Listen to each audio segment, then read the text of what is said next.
ये है talks news network और आप देख रहे हैं पॉलिटॉक्स, राजनीति का कच्चा चिट्ठा। पश्चिम बंगाल की राजनीति में इन दिनों उथल पुथल की स्थिति बन रही है। एक तरफ मुख्यमंत्री ममता बनर्जी ने आगामी विधानसभा चुनाव के लिए बीजेपी के खिलाफ मोर्चा खोल रखा है, वहीं बीजेपी लगातार ममता बनर्जी और टीएमसी पर हमलावर हो रही है। बीजेपी द्वारा सरकार की नीतियों को निशाना बनाया जा रहा है। बीजेपी के नेता लंबे समय से ये बयान भी दे रहे हैं कि टीएमसी के कई सीनियर नेता पार्टी से नाराज चल रहे हैं और वे कभी भी बीजेपी में शामिल हो सकते हैं। आने वाले समय में ममता बनर्जी द्वारा अपने भतीजे अभिषेक बनर्जी को बंगाल की कमान सौंपने की संभावना को इसकी वजह माना जा रहा है। इनमें सरकार में मंत्री शुभेंदु अधिकारी और मौजूदा सांसद सौगत राय भी शामिल है। इसी बीच बीजेपी सांसद अर्जुन सिंह ने पार्टी के 5 सांसदों के बीजेपी में शामिल होने की बात कहकर बंगाल की राजनीति में सियासी भूचाल मचा दिया है। हालांकि सौगत राय ने बीजेपी में जाने की अटकलों से इनकार किया है। अब सोचने वाली बात यह है कि आखिर 2 बार सत्ता में काबिज होने वाली ममता दीदी की पार्टी में ऐसा क्या हो गया कि वरिष्ठ नेताओं में नाराजगी बनी हुई है। इसकी वजह है अभिषेक बनर्जी, जो ममता बनर्जी के भतीजे हैं। उन्हीं की वजह से सीनियर नेताओं में नाराजगी पैठ कर रही है। आइए आपको बताते हैं कौन है अभिषेक बनर्जी और क्या है पार्टी नेताओं की उनसे नाराजगी। बता दे, अभिषेक बनर्जी बंगाल की वीआईपी सीट डायमंड हार्बर से 2 बार के सांसद है। उन्हें टीएमसी सरकार में ममता के बाद सेकंड इन कमांड के तौर पर देखा जा रहा है। 32 वर्षीय अभिषेक टीएमसी की यूथ विंग के राष्ट्रीय अध्यक्ष भी है। अभिषेक पश्चिम बंगाल के मुख्यमंत्री ममता बनर्जी के बड़े भाई अजित के बेटे हैं। वह बचपन से ही ममता के पास रहे हैं और दीदी के चहेते हैं।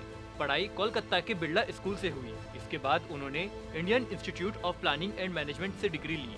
वह लोकसभा में सबसे युवा सांसदों में गिने जाते हैं। एक सांसद के तौर पर वह संयुक्त राष्ट्र के कार्यक्रम में भी शिरकत कर चुके हैं। अभिषेक अपने बोलचाल से काफी हद तक ममता की कॉपी करते हैं और उनकी हर बात को आदेश की तरह मानते हैं। अभिषेक अपने भाषणों और चुनावी रैलियों में ममता की कॉपी करते हैं। अभिषेक के पिता अजित बंगाल में कई खेल संघों के पदाधिकारी है।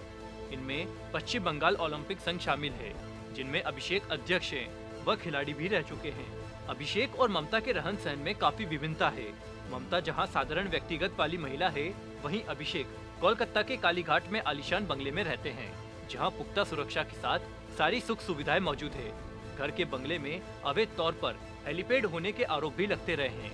विपक्ष इस आलीशान बंगले को भी लेकर ममता पर निशाना साधते रहे हैं कि वह खुद तो साधारण घर में रहने का दिखावा करती है और उनका भतीजा इतने बड़े घर में रहता है। हालांकि अभिषेक को लो प्रोफाइल जिंदगी जीने वाला माना जाता है। उन्हें आमतौर पर ऊंची पार्टियों में नहीं देखा जाता और अपने चुनाव क्षेत्र के लोगों से मिलते जुलते कई बार देखा जाता है। माना जा रहा है कि अगर टीएमसी कांग्रेस सत्ता में वापसी करती है तो ये उनका अंतिम कार्यकाल होगा।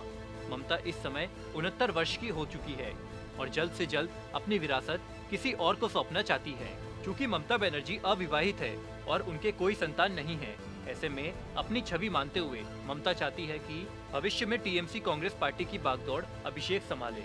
ये बात उन वरिष्ठ नेताओं के गले नीचे नहीं उतर रही है, जो ममता के कांग्रेस छोड़ने के बाद उनके साथ आए थे और अपना खून पसीना पार्टी को खड़ा करने के लिए बहाया था। कई नेताओं की फहरियत लंबी है। इन सभी ने केवल 13 सालों में पार्टी को खड़ा करने और कांग्रेस को सत्ता में उखाड़ फेंकने में उतनी ही मेहनत की जितनी ममता बनर्जी ने की। ऐसे में इन सीनियर लीडर्स की छिपी हुई कुंठा रह रहकर बाहर आ रही है। सीनियर नेताओं की इस कुंठा को बीजेपी के नेता हवा दे रहे हैं। शुभेंदु अधिकारी बगावत का झंडा पहले ही ऊंचा कर चुके हैं। वे कैबिनेट की बैठक से दूरी बनाए हुए हैं और विरोधी सुर अपना चुके हैं। उन्हें मनाने की कोशिश जारी है। इसी बीच बीजेपी नेता अर्जुन सिंह का ये दावा कि दम से सांसद सौगत राय सहित अन्य 5 सांसद ममता दीदी का साथ छोड़ बीजेपी का हाथ थामने वाले हैं, सच में ममता बनर्जी की परेशानियां बढ़ाने वाला है। सौगत राय को ममता बनर्जी का मीडिएटर माना जाता है। कहा जा रहा है कि पार्टी छोड़ने के बारे में उन्होंने शुभेंदु अधिकारी से भी बात की है।